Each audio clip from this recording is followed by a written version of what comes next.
Buenos días, primero que nada. Cuando estaba creando o haciendo la prédica que iba a dar hoy, lo primero que me preocupó, lo que me atrajo, fueron 3 preguntas que me parecen interesantísimas. Le he dicho que yo soy preguntón, ¿no? Que a veces yo no sé por qué pregunto tanto. Pero hay 3 preguntas que tenemos que analizar, creo yo. Se las voy a dejar ahora y las vamos a resolver al final. Primera pregunta, ¿por qué Dios escogería a un representante de Él en la tierra? ¿Por qué tenemos que poner un líder, cualquiera que este sea, de todos los que hay? Tenemos que darle a alguien una jefatura por sobre las otras personas. La segunda pregunta es, ¿por qué escogería ser alabado en un templo o en templos? ¿Por qué en templos? ¿Por qué? ¿Por qué no en otras cosas? Y la tercera pregunta, ¿para qué quiero o quiere Él líderes regionales? ¿Por qué es tan importante que la gente sea importante y que la gente sepa quién es? ¿Qué es lo que consigue Dios con estas cosas? Debe ser raro que esta es la primera vez en tantos años que venimos, que hemos hecho una serie sobre la resurrección y la serie no termina en la resurrección. Porque hay una cosa más que darles. Recuerda usted que empezamos preguntando ¿por qué vino Dios? ¿Por qué vino Jesús? ¿Por qué vino Jesús? ¿Para qué vino? Y hemos estado desarrollando, mis compañeros y yo, ¿para qué es que vino Cristo? Entonces la primera semana, cuando Tito empezó, nos contó que era para enseñar y demostrar quién es Dios. Y que lo importante era que si deseo conocer quién es Dios, debo conocer a Jesucristo. ¿Se acuerda usted que ahí vimos ese de Felipe, ¿no? Que Felipe dice, Señor, tú muéstranos a Dios y estaremos contentos. Dice, ¿quieres que te muestre a Dios? Yo soy. La segunda razón que pusimos fue el hecho de que fue para mostrar al Padre a través del Hijo. Y Guido nos contaba que Jesús vino para comunicar y demostrar cómo es Dios. Y que Él tiene un interés con cada persona de forma exclusiva. Después vimos la tercera, que nos lo comentó John, que era para poner la religión en su verdadero sitio. Y para que entendamos que Jesús siempre le da la prioridad a las personas que a la religión. Y ahí vimos pues a Jesucristo que sus discípulos cogieron espigas y se las comieron sin lavarse las manos y le dijeron que eso era sábado y que era terrible. Y Cristo siempre puso las personas sobre la ley, siempre. La siguiente vez vino Emilio y nos dijo que vino para mostrarnos que hay esperanza. Para elevar la dignidad del ser humano. Elevar la dignidad del ser humano. Y ahí él nos contó que la dignidad se hace a través de sus enseñanzas, de sus relaciones individuales y con su muerte. Que el ser humano tiene valor sin importar quién es. Y la semana pasada,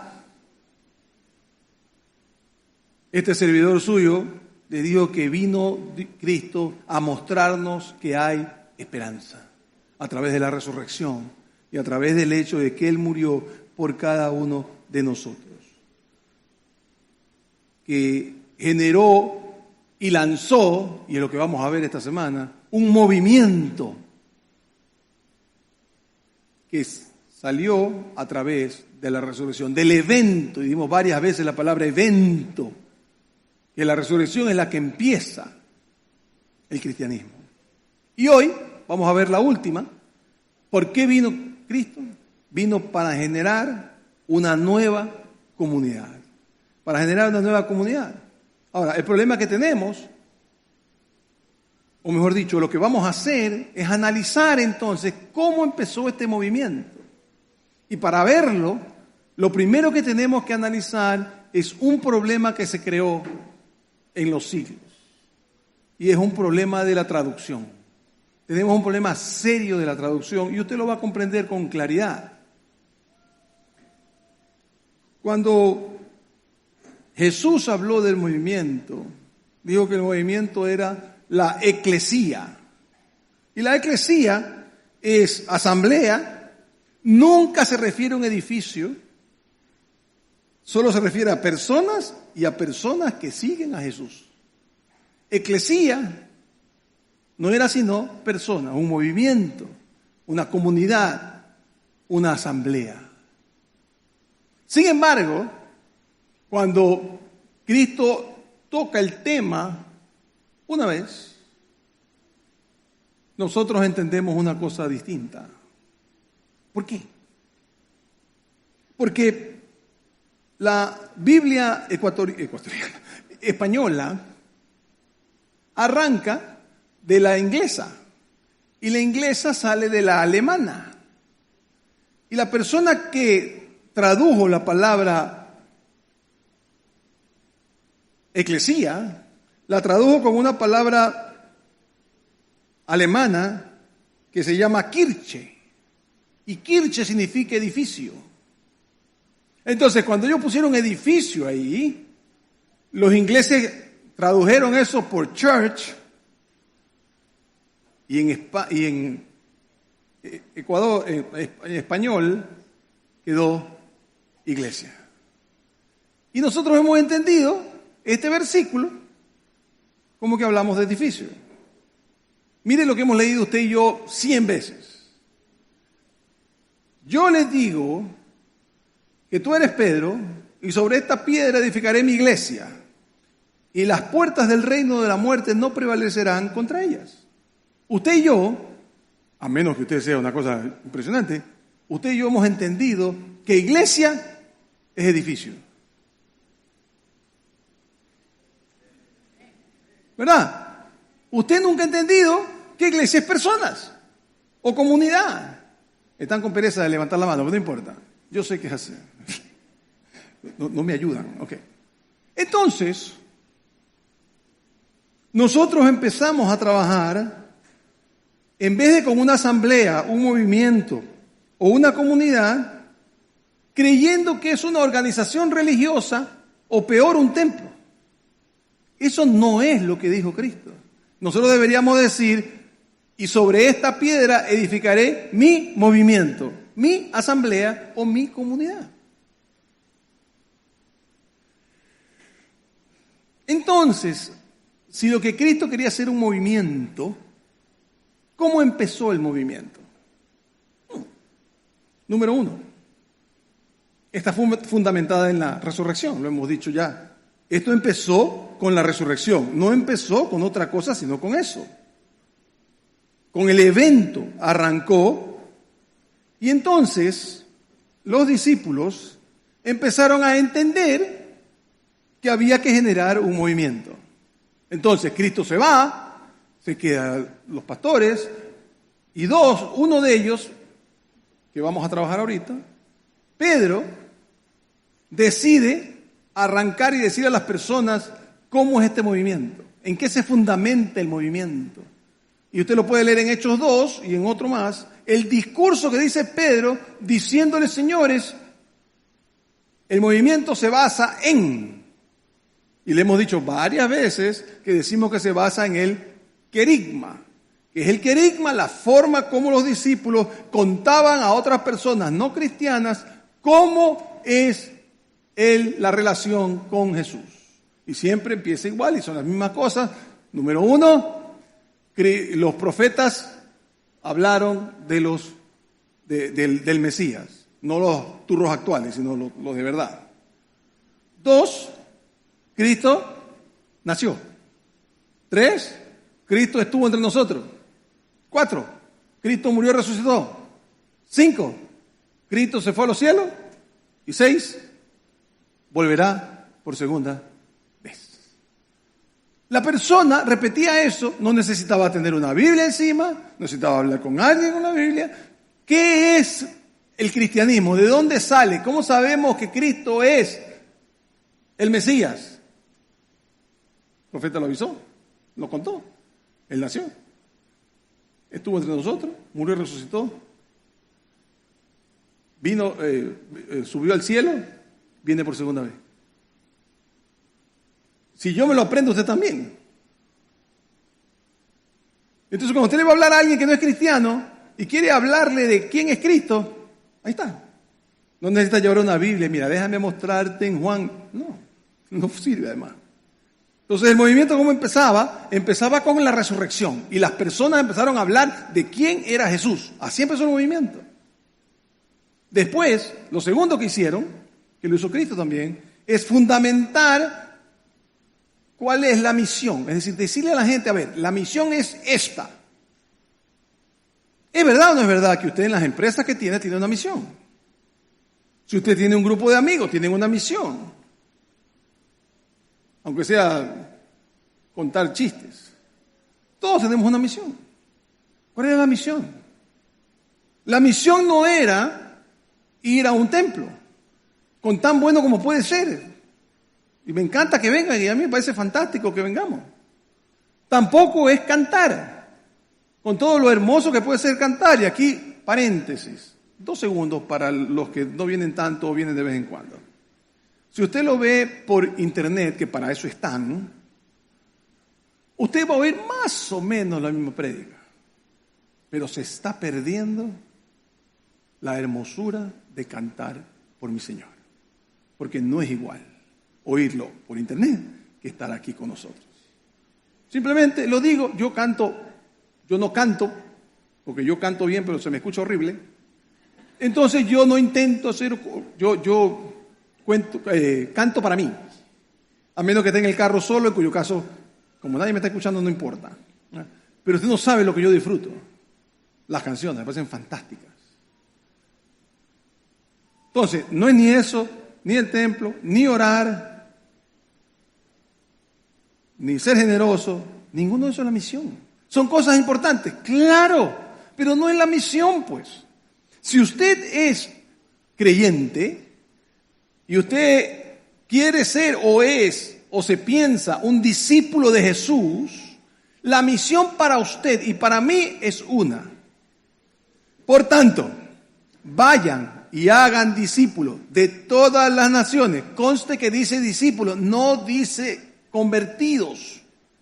No es de hacer un estadio. Ahí se convirtieron 300. Y ese no es la misión. La misión es, por tanto, vayan y hagan discípulos de todas las naciones, bautizándolos en el nombre del Padre, Hijo y Espíritu Santo, enseñándoles a obedecer todo lo que les ha sido mandado. Y les aseguro que estaré con ustedes siempre hasta el fin del mundo. ¿Cuál es la misión? Hacer discípulos, esa es la misión. Si usted no está haciendo eso y yo no estoy haciendo eso, no estoy cumpliendo la misión. Entonces el movimiento se basa en la resurrección y número 2 se basa en que tengamos claro la misión. 3. En la comunidad hay que hacer cosas del cielo. El apóstol Pablo dijo lo siguiente, que por aquí lo voy a leer, dice, tiene que tener usted renueve, no mentira, esa no es, que me perdió. Pablo dijo, concentren su atención en las cosas de arriba, no en los de la tierra. ¿Y qué es hacer cosas del cielo? ¿Qué es eso? ¿Qué es lo que tengo que hacer? ¿Me arrodillo todo el día, toda hora? No. ¿Qué es hacer cosas del cielo? Creo que Pablo lo dejó muy claro. En 1 Corintios 12, si usted no lo ha leído, le ruego que lo lea. No lo voy a leer completo porque es muy largo, le voy a dar 3 versículos y le voy a contar lo que dice aparte. Pero ser comunidad significa que no hay jerarquía, sino un cuerpo que todo es importante. Así dice. Ahora bien, el cuerpo no consta de un solo miembro, sino de muchos. Es decir, si yo soy un movimiento, yo estoy en la parte del movimiento, yo soy parte del movimiento. ¿Quién es más importante? Nadie. ¿Quién tiene jerarquía? Cristo. ¿Quién es la cabeza? Cristo. Y los demás son miembros. Pero espérate, este de acá no es ungido. Mentira. O ya lo vamos a ver ya mismo. El punto importante es que nosotros somos cuerpo. Entonces Pablo empezó y le dijo, a ver, si usted es oreja, usted es tan importante como el ojo. Y la boca es tan importante como el pie. Todos somos igual de importantes, sino que hacemos cosas diferentes. Entonces el hecho que yo pueda, más o menos, hablar en público,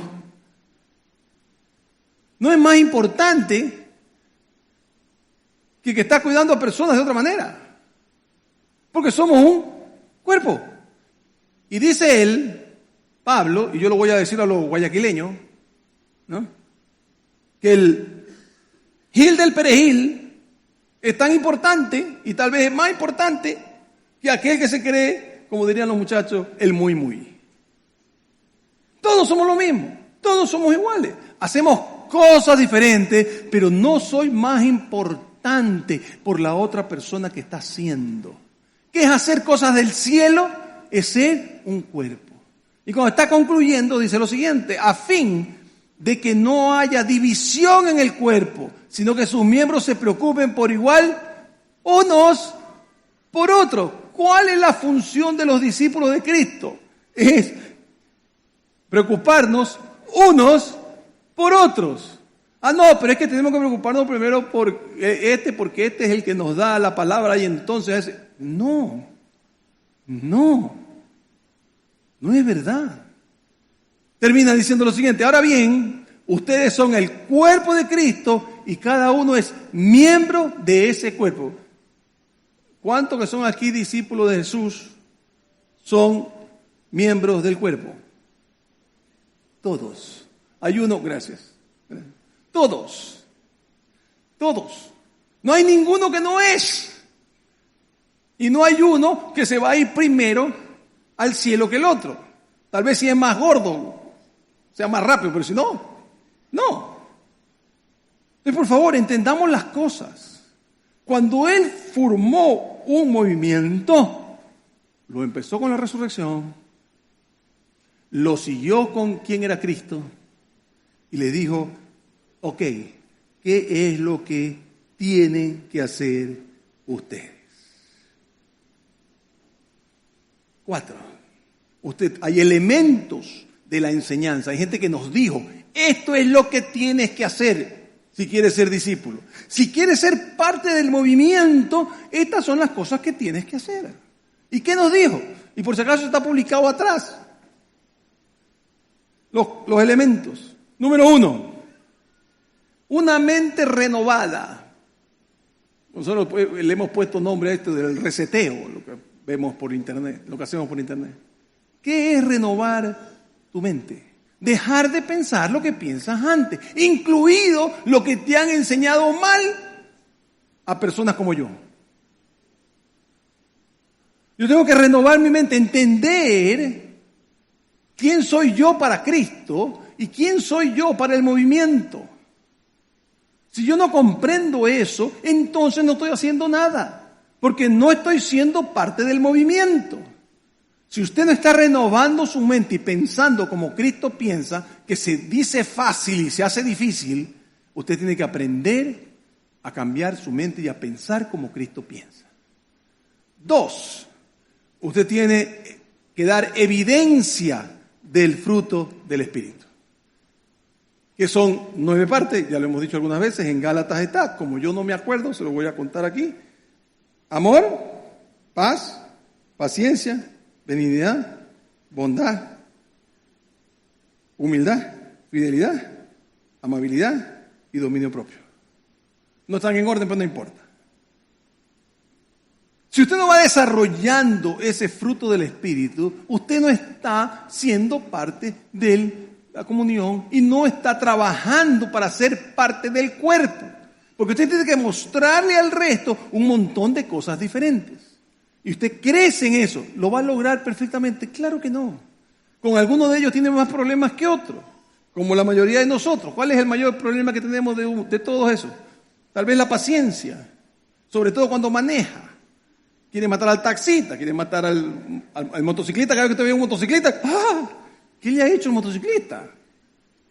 Entonces nosotros simple y llanamente reaccionamos sin entender que tengo que ir desarrollando el fruto del Espíritu, porque eso es ser discípulo. Tercero, la familia es tu prioridad. No es la gente que viene acá, no es el servir a Dios. Hay mucha gente que dice, no, yo me voy al templo y estoy sirviendo en el templo. Y de esa forma no atiendo a la persona de mi familia que no me ama. No, su familia es primero y la familia siempre es esposo primero o esposa. No, ¿cómo? Pues si mis hijos pobrecitos están solitos. No, señor, primero es su esposo o su esposa. Sus hijos saben dónde tienen que ponerla, créanme. Ellos están felices si ustedes, los esposos, se aman, los hijos son más seguros. Si no lo puede hacer alguna vez, pues no hay nada que hacer, pero haremos lo mejor que podamos. Después vienen los hijos, y después vienen los padres, y después viene el resto de la familia. Tengamos claro que yo tengo que darle la prioridad a la familia. Eso le enseña a la gente que es ser discípulo, y eso es lo que tengo que hacer en parte del movimiento, mostrar qué es el movimiento. Cuarto, la iglesia es nuestra familia extendida, y cuando hablo de iglesia no hablo todo, no. La iglesia estamos hablando del grupo pequeño, la casa iglesia que usted tiene, en donde 20 personas o algo aproximado a eso, se cuidan entre ustedes. Lo que decía el cuerpo, que decía que tenemos que cuidarnos unos a otros, no lo puedo hacer con 500 personas. Ni los 5 que trabajamos aquí o los que sea que trabajamos aquí. No podemos cuidar a tanta gente. Necesitamos cuidarnos unos a otros. No, porque si el pastor a él se le da un sueldo que cuide, no es así. No es así. Usted tiene que tener gente a la que cuida, porque eso es ser discípulo. Eso es lo que nos dijeron que tenemos que hacer. Quinta, ayudar a los necesitados. Prioridad absoluta. Tenemos que preocuparnos de las personas que necesitan algo. No sé si usted sabe, pero una cosa que usted tiene que saber es que cuando estaban en la Roma y los cristianos empezaron a empezaba a haber una enfermedad, todo el mundo salía corriendo para que no contagiarse y los cristianos todos corrían para adentro a ayudar a las personas como podían y lo que podían. Cuando yo hablo de hacer todas estas cosas, tengo que entender en ser trascendente. ¿Qué es ser trascendente? Que la nueva generación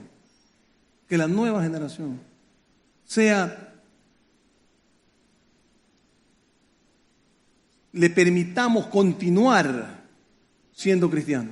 Y para eso tenemos que mostrar que es ser discípulo. Mostrar que es ser discípulo. Cuando yo hablo de que tenemos que hacer las cosas como del cielo en lugar de la tierra, me gusta mucho una fábula, una historia china.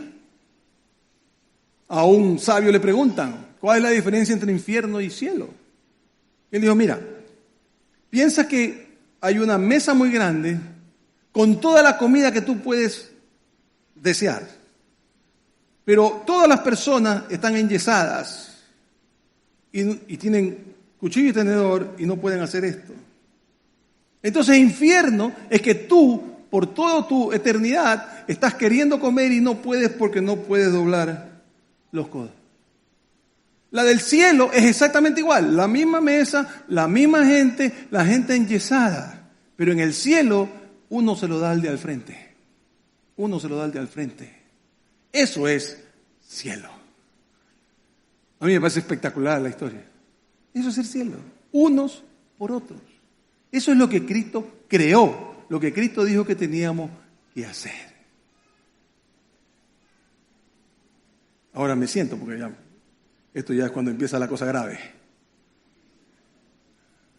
De manera que con toda esa información que le he dado, de la forma más sucinta que puedo, ¿qué tal si intentamos las 3 preguntas que generé?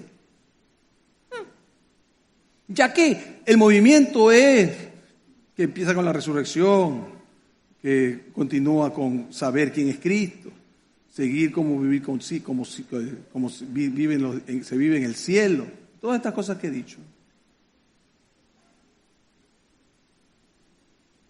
¿Para qué Cristo haría ciertas cosas?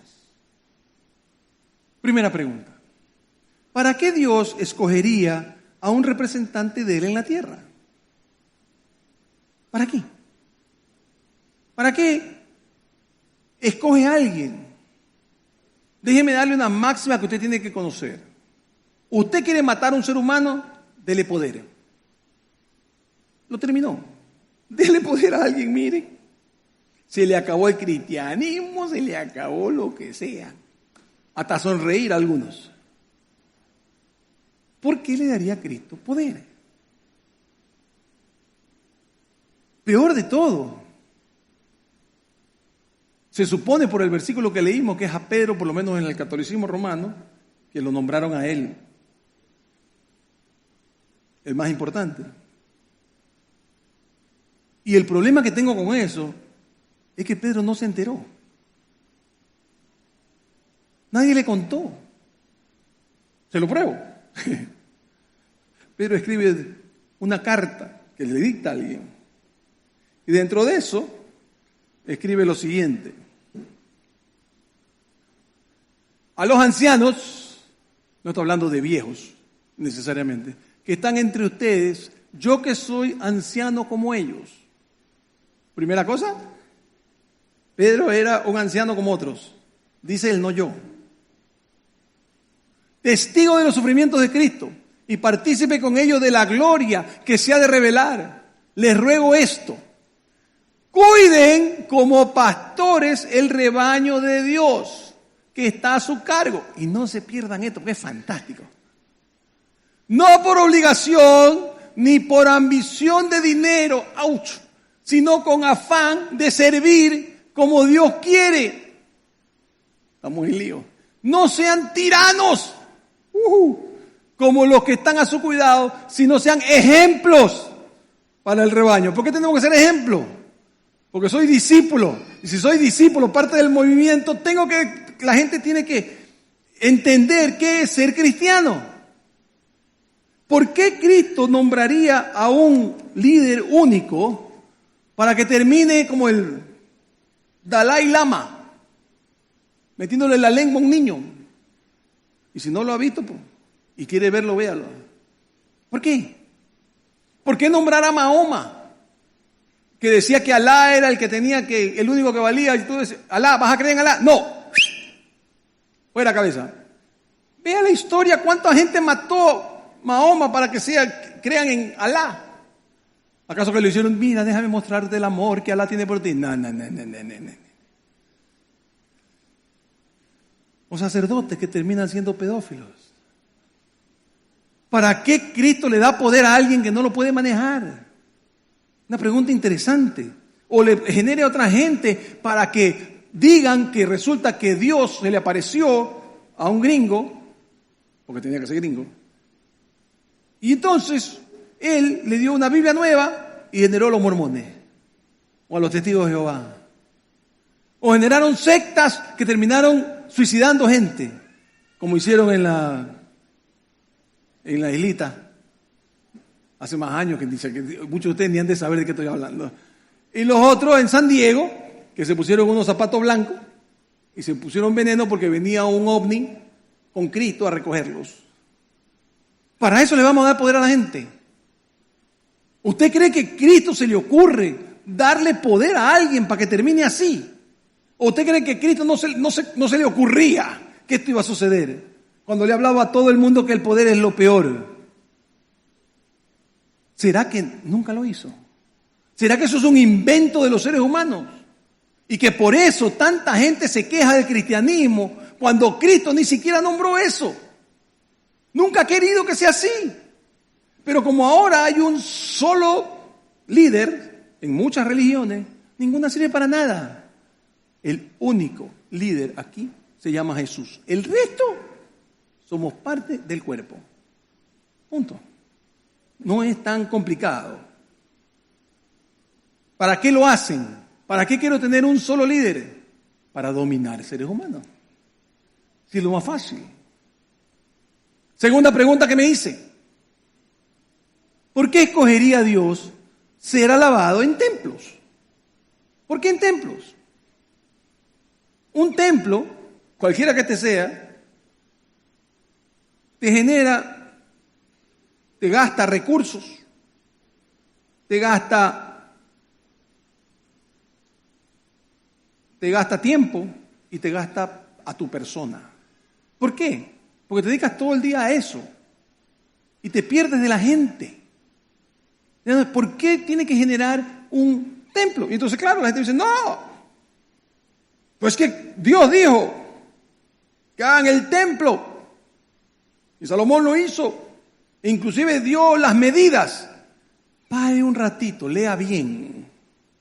Primero que nada, que las medidas se las dio Dios al tabernáculo, que era una carpa. Él no dio medidas para el templo. ¿Ok? Cuando David le dice, voy a hacer un templo, el Señor le dijo, no. Y lo que hemos interpretado muchas veces es que dijo, bueno, que lo haga Salomón. ¿Por qué querría que lo haga Salomón? Si terminó teniendo, puede que no esté bien, 200 mujeres y 500 concubinas. Y se dice que tuvo 666 monedas. No sé por qué dice el 666, pero me parece interesante. ¿Por qué Dios querría que un hombre que terminaría tan poco cristiano, digámoslo, aunque no era todavía religioso o creyente en Dios, si sabía cómo iba a terminar? ¿Qué tal si lo que dijo fue, David, tú no lo hagas, pero sé que Moisés de todas formas lo va a hacer? Cuando usted ve qué tenía Dios,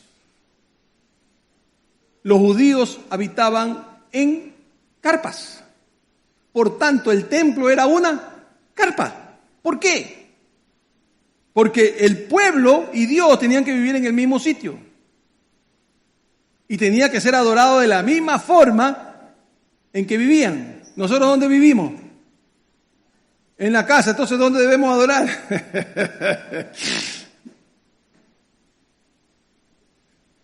¿Por qué? Estoy tratando de generar un templo. Vengamos a la iglesia las veces que querramos. Está linda, preciosa, hermosa. Pero no es el punto número uno. Pues lo primero es que usted sea parte del movimiento. Si nosotros venimos todos los domingos y no hacemos movimiento, no estamos haciendo nada. Si hacemos el movimiento y venimos acá, extraordinario. Viene el primer concilio cristiano. Usted lo puede leer en Hechos 15.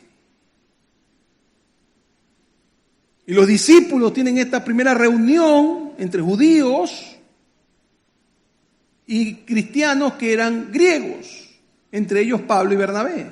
Y empiezan a conversar de qué deben hacer. Y lo primero que cuenta Santiago es muy interesante para hablar de por qué hacer templos. Por si acaso los templos los empezó Constantino en el 300, cuando ya se hizo, según él, cristiano. Entonces dijo, chuta, todos los templos de los dioses falsos son tan lindos, tenemos que hacer unos igual de lindos. Pero ese no fue Jesús. Y cuando Santiago contesta qué es lo que se debe hacer, dice lo siguiente. Dice, Simón ha contado cómo Dios visitó por primera vez a los gentiles para tomar de ellos pueblos para su nombre. Y con esto concuerdan las palabras de los profetas como está escrito. Después de esto volveré y reedificaré el... No dice el templo, ¿verdad? Dice el templo. Dice el tabernáculo, ¿verdad? El tabernáculo de David, que está caído, y repararé sus ruinas y no lo volveré a levantar para que el resto de los hombres busquen al Señor y todos los gentiles sobre los cuales he invocado mi nombre. ¿Quién nos ha dicho que Dios lo que quiere es que lo atendamos en un templo? No. Si usted tiene que ser parte del movimiento, el movimiento se hace en casas e iglesias. Porque de esa forma usted puede traer gente que no vendría nunca a una iglesia como porque les tiene fobia a las iglesias. Algunos de usted no conoce amigos suyos que dicen, yo voy a cualquier lado, pero a una iglesia ni loco. ¿Sí o no? Pero a su casa se iría, porque es su amigo. ¿O no? Entonces, ¿por qué Dios o Cristo querrían que nosotros tengamos un templo? Y lo peor es que ahora, en el siglo XXI, la iglesia o el templo que tiene más, que es más grande, que tiene más gente, ese es el que más vale. No es cierto. ¿Quién dice? ¿En dónde dice? Si tú vas a llevar a la gente a Cristo, lo primero que tienes que hacer es un edificio muy grande. ¿Dónde dice eso? En ninguna parte. ¿Pero qué es lo que le da a la gente? Al líder de ese sitio le da caché. Y entonces usted dice, yo puedo. Yo hablo me invento 5.000 personas. Y nadie en esta ciudad habla con tanta gente. Yo oía una vez a uno que venía de su país. Y le preguntaron, oye, ¿cómo es que tú sabes que realmente tú eres un hombre que estás en Dios? Mira la cantidad de gente que va cada domingo. Eso es suficiente muestra de que estoy ungido por el Señor. No es cierto. Que usted tenga harta gente no quiere decir que no todos están equivocados. Decía Facundo Cabral, coma hierba. Las vacas no pueden estar equivocadas. No es así. Otro dijo un día, ¿por qué es que oigo yo todas estas cosas? Yo me amargo por gusto. Pero lastimosamente tengo que hacerlo porque si no le mienten a usted. Lo que nosotros tenemos que tener no es una tienda, sino un supermercado. Porque los supermercados nos permiten mover los precios y mover todas las cosas. Así mismo tenemos que tener una cosa muy grande. No. En la tienda es verdad. En el comercio es verdad. En cristianismo no. Mientras más chico eres, más puedes cuidar al resto. Más puedes amar al otro. Más puedes ser parte del movimiento. No puedes ser movimiento mientras más grande eres. Toda cosa grande se mueve lento. ¿Para qué? ¿Por qué escogería Cristo alabar en los templos? Y la última. ¿Por qué quiero líderes regionales? ¿Por qué quieren líderes regionales? Lo que los discípulos eligieron fue a unos supervisores que se llamaron obispos. Así se llamaban, obispos, era la traducción.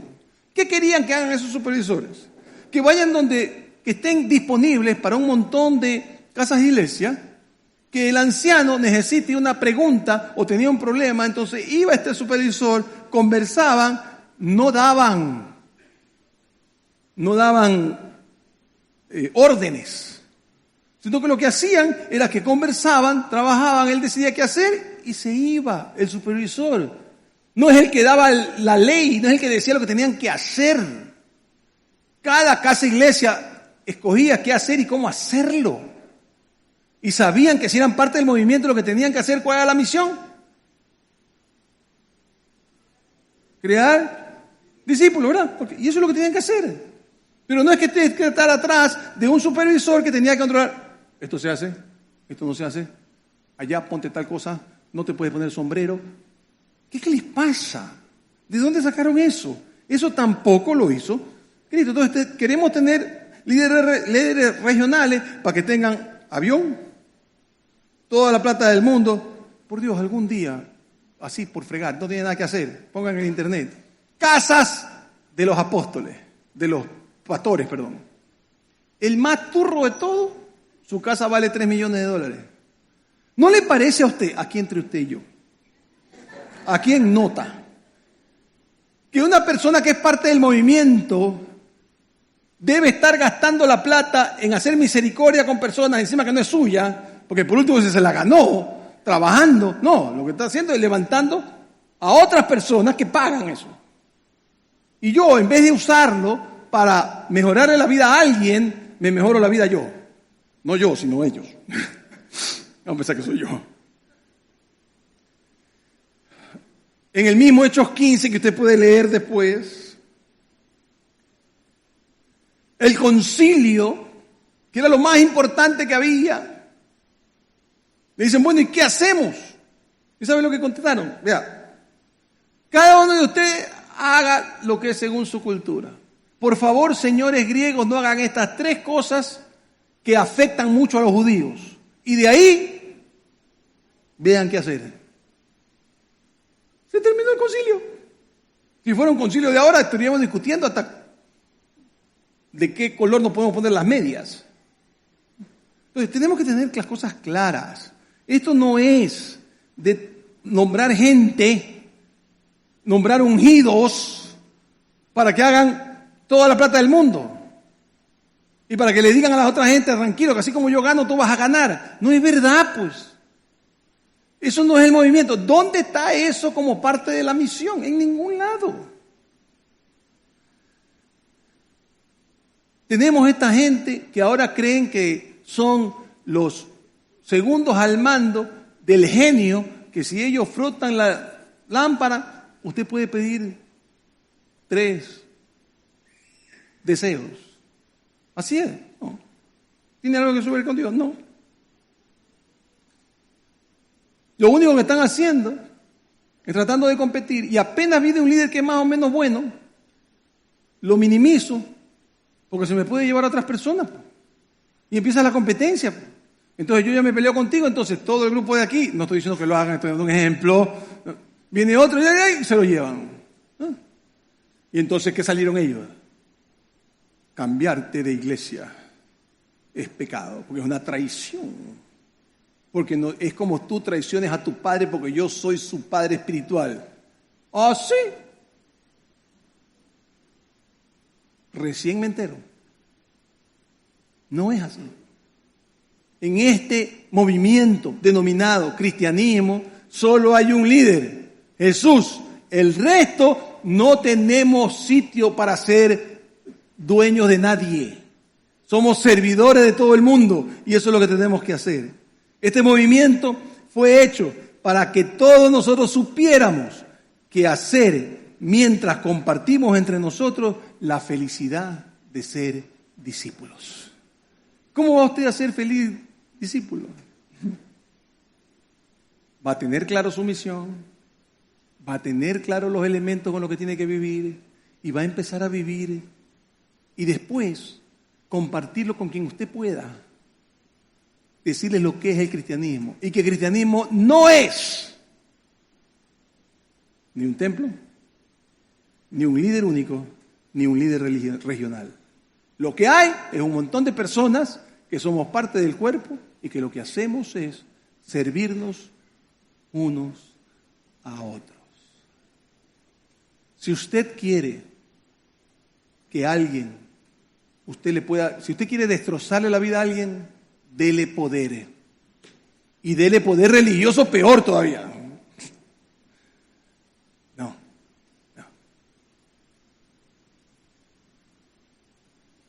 Yo creo que de todas las cosas que este mes o mes y medio hablamos de por qué vino Cristo, el que está más complicado es precisamente este.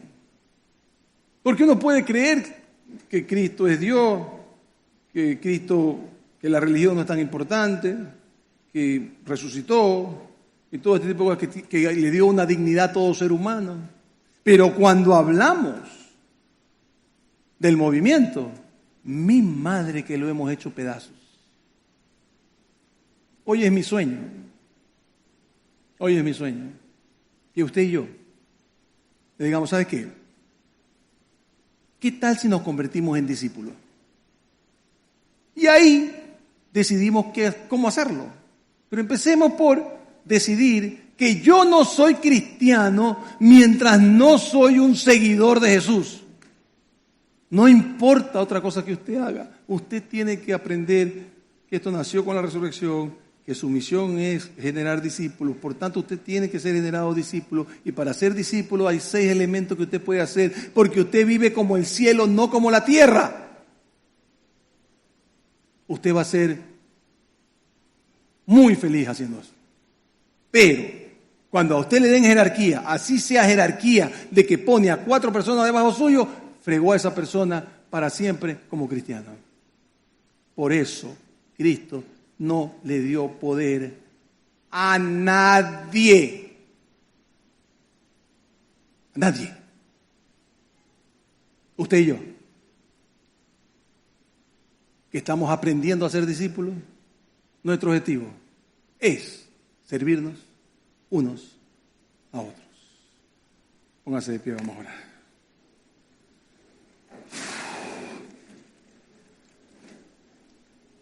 Señor, te doy gracias por la posibilidad de hablar con claridad de este tema, de crear con claridad el hecho de que no estamos repartiendo personas que manejen las cosas. No estamos regalando jerarquías. Padre, enséñanos a ser discípulos, enséñanos a ser parte del movimiento. A ninguno van a poner primero y a otro al último. Porque toda parte del movimiento es vital. Enséñanos, Señor. ¿A cuál es mi parte dentro del cuerpo? Y a decir, voy a ser parte del cuerpo. Voy a ser discípulo. Voy a sentirme parte del movimiento. Y para entrar en el movimiento no necesito ni jerarquías, ni que nadie sea mi jerarca. Lo que necesito es vivir en Cristo, aceptar a Cristo, permitirle a Él conducir mi vida y entonces empezar a vivir como se vive en el cielo y no como se vive en la tierra. Señor, sé tú alabado y bendecido por todos los que estamos aquí, en el nombre de Jesús. Amén y amén. Muchas gracias, que Dios los bendiga.